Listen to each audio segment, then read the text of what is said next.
I bought the Halo Bolt certified refurbished on Amazon. Showed up DOA. I sent it back. They refunded me. End of story. That's it.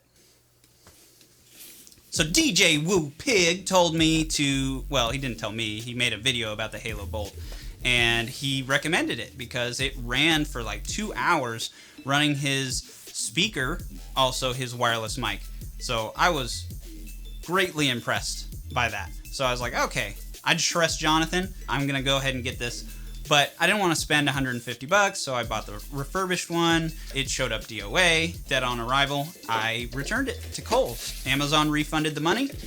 Cool. But I returned it in the evening, and then Amazon, or rather the Halo Bolt seller on Amazon, relisted the item on their site as certified refurbished, fully functioning, the next morning, not 12 hours later.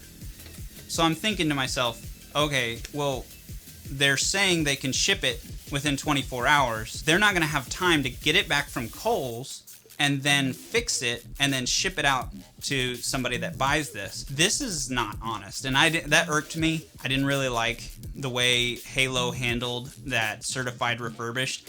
Fully functioning is what it said. What wasn't working was the 120 volt. The USB ports worked, but I'm working on a project where I need 120 volt to keep my laptop running because I have a bad battery in my laptop, blah, blah, blah. It didn't work, so I hope to find a battery that does work.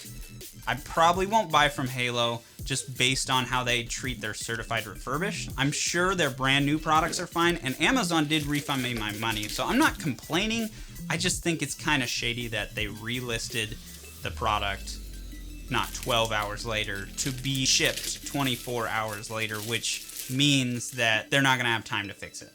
They're not going to have time to get it back from Kohl's where I dropped it off, fix it, and then ship it out to the next buyer.